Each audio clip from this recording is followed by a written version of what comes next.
प्रधानमंत्री नरेंद्र मोदी ने शहरी योजना विकास और स्वच्छता विषय पर आयोजित पोस्ट बजट वेबिनार को संबोधित किया। पीएम ने कहा कि शहरी विकास में शहरी नियोजन और शहरी शासन दोनों की बहुत बड़ी भूमिका है। शहरों की खराब नियोजन या योजना बनने के बाद उसका सही इम्प्लीमेंट न होना हमारी विकास यात्रा के सामने बड़ी चुनौतियां पैदा कर सकता है। साथ ही कहा कि भारत में शहरी विकास के दो प्रमुख पक्ष हैं, नए शहरों का विकास और पुराने शहरों में पुरानी व्यवस्थाओं का आधुनिकीकरण। इसी विजन को सामने रखते हुए हमारी सरकार ने हर बजट में शहरी विकास को बहुत महत्व दिया है। पीएम ने कहा कि इस बजट में शहरी नियोजन के मानकों के लिए 15,000 करोड़ रुपए का इंसेंटिव तय किया गया है। इससे देश में योजना और व्यवस्थित शहरीकरण की नई शुरुआत होगी और इसे गति मिलेगी। कर्नाटक में आगामी विधानसभा चुनाव के मद्देनजर प्रचार अभियान में तेजी लाने के लिए बीजेपी ने अपनी कमर कस ली है, जिसे लेकर भाजपा के राष्ट्रीय अध्यक्ष जेपी नड्डा ने चामराजनगर में विजय संकल्प यात्रा को हरी झंडी दिखाकर रवाना किया।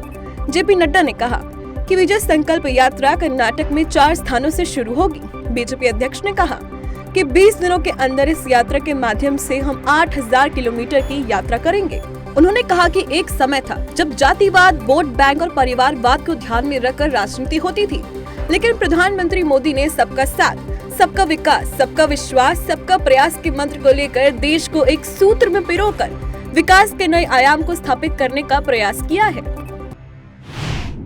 भारत ने अरुणाचल प्रदेश में चीन सीमा के पास अपने अब तक के सबसे बड़े हाइड्रो पावर प्रोजेक्ट को मंजूरी दे दी है। दरअसल चीन ये दावा करता आया है कि अरुणाचल प्रदेश तिब्बत का हिस्सा है। इसी के साथ चीन सीमावर्ती क्षेत्रों में भारत की विकासात्मक गतिविधियों का विरोध भी करता है। तो वहीं 2,880 मेगावाट की दिबांग जल विद्युत परियोजना अरुणाचल प्रदेश के निचली दिबांग घाटी जिले में दिबांग नदी पर बनाई जा रही है। इसे 319 अरब रुपए के अनुमानित निवेश के लिए मंजूरी मिल गई है और कहा जा रहा है कि इससे पूरा होने में लगभग 9 वर्ष लगेंगे। इस परियोजना का लक्ष्य दिबांग घाटी में 278 मीटर ऊंचे कंक्रीट ग्रेविटी बांध का निर्माण करना है।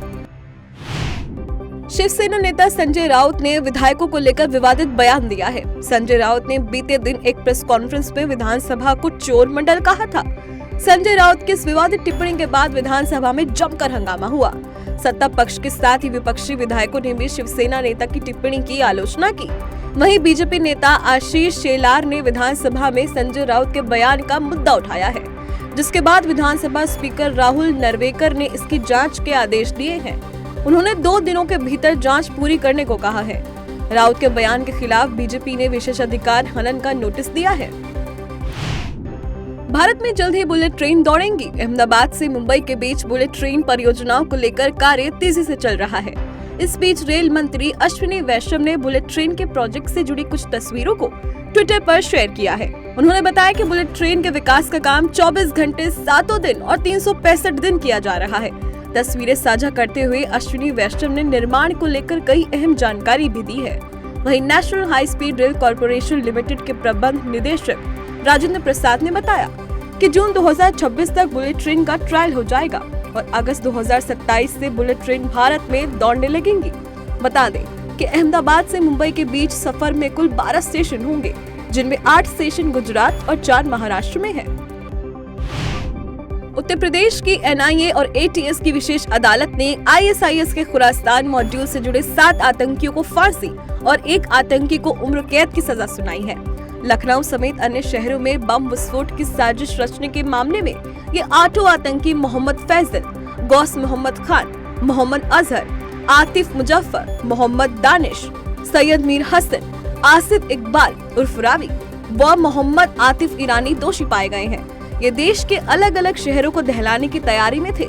इन पर कानपुर उन्नाव रेल ट्रैक पर बम रखने का भी आरोप है। बता दें कि यह मामला मार्च 2017 का है। अनुच्छेद 370 हटने के बाद से जम्मू कश्मीर लगातार विकास की राह पर है। वहीं अब जम्मू कश्मीर के नागरिकों के लिए जियो ट्रू 5G सेवाओं को शुरू किया गया है। इसका शुभारंभ उपराज्यपाल मनोज सिन्हा ने किया। राज्य के नागरिकों को बधाई देते हुए उपराज्यपाल ने कहा कि 5G सेवाएं सामाजिक आर्थिक विकास में सक्रिय भूमिका निभाएंगी, समृद्धि के लिए एकीकृत कार्यवाही को सक्षम करेंगी और लोगों के लिए परिवर्तनकारी लाभ लाएंगी। उपराज्यपाल ने कहा कि आम आदमी के लिए 5G तकनीक प्रधानमंत्री के डिजिटल इंडिया के दृष्टिकोण को साकार करेगी और पर्यटन, ई गवर्नेंस, कृषि, शिक्षा, स्वास्थ्य सेवा, सूचना प्रौद्योगिकी और लघु और सूक्ष्म उद्यमों में विकास के अवसरों को बढ़ावा देगी। कर्नाटक में विधानसभा चुनाव की तारीख की घोषणा से पहले ही सियासी पारा बढ़ने लगा है। ऐसे में आम आदमी पार्टी को बड़ा झटका लगा है। आज बेंगलुरु के पूर्व आयुक्त और आम आदमी पार्टी के नेता भास्कर राव बीजेपी में शामिल हो गए हैं। उन्होंने पार्टी पर आरोप लगाया कि वे विकसित नहीं होना चाहते हैं। वे कहते कुछ हैं और करते कुछ हैं। उन्होंने कहा कि ये शर्मनाक है कि आम आदमी पार्टी के 2 मंत्री जेल में हैं और उनके पास पार्टी को लेकर कोई स्पष्टता नहीं है। इसलिए मैं भारतीय जनता पार्टी में एक कार्यकर्ता के रूप में शामिल हुआ हूँ। मध्य प्रदेश का बजट आज विधानसभा में पेश किया गया। वित्त मंत्री जगदीश देवड़ा ने बजट जनता के सामने रखा। बजट में सरकार ने राज्य के सीएम राइस स्कूल के लिए 3,230 करोड़ रुपए का प्रस्ताव रखा। नारी कल्याण के लिए 1,02,976 करोड़ रुपए आवंटित। सीएम कौशल योजना के लिए 1,000 करोड़ रुपए। खेल विभाग का बजट बढ़ाकर 738 करोड़ रुपए किया गया। इसके साथ ही प्रदेश में 1 लाख सरकारी नौकरियों का भी ऐलान किया गया।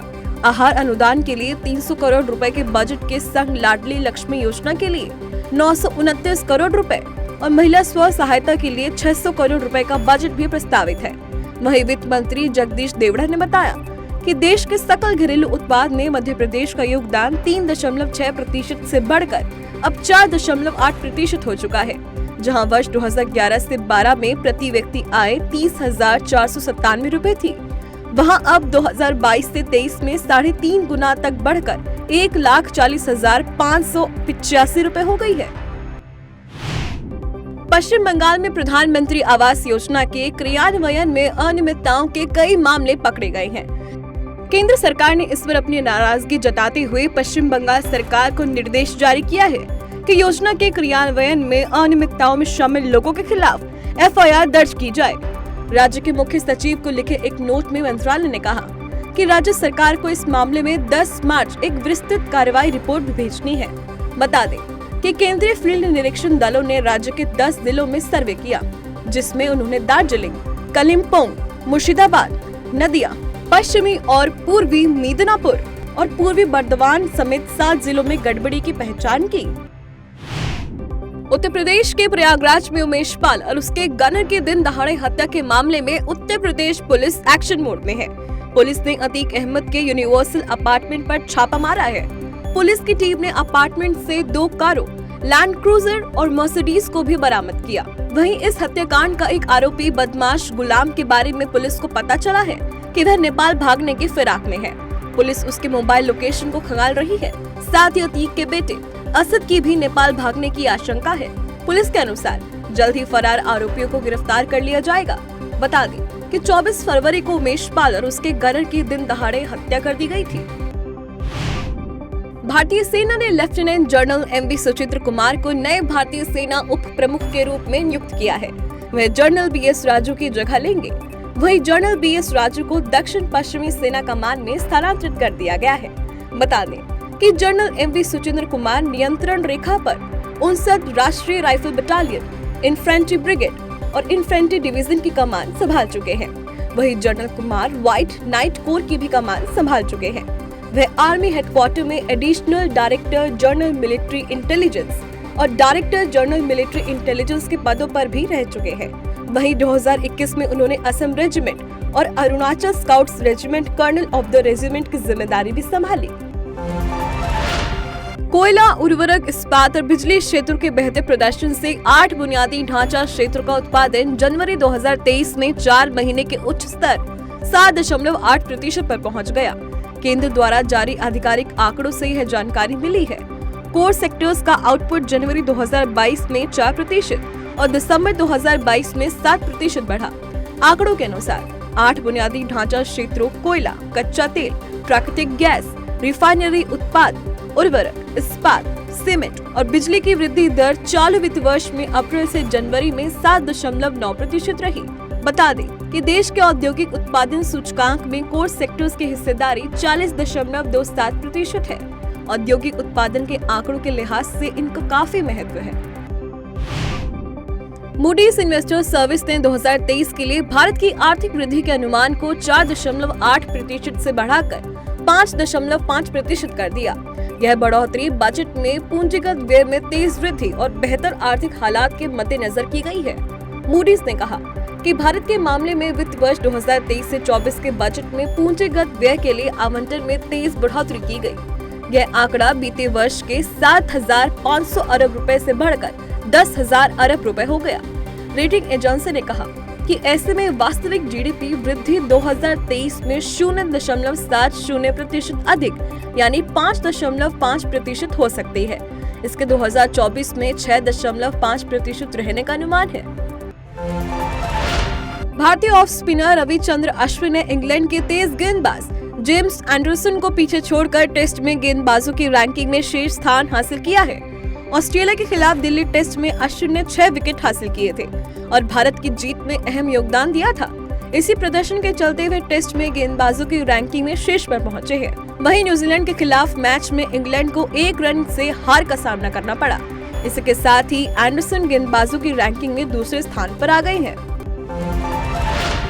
एस राजामौली की फिल्म RRR ने पूरी दुनिया में धूम मचाई हुई है। फिल्म ने कई अवार्ड अपने नाम किए हैं। फिल्म के बेहद पॉपुलर सॉन्ग नाटू नाटू पर भी हर कोई थिरक रहा है। वहीं अब RRR के नाटू नाटू को एक और सम्मान हासिल हुआ है। दरअसल 12 मार्च को आयोजित होने वाले 95वें ऑस्कर अवार्ड्स नाइट्स में नाटू नाटू गाने पर सिंगर राहुल सिप्लिगंज और काला भैरव लाइव परफॉर्मेंस देंगे।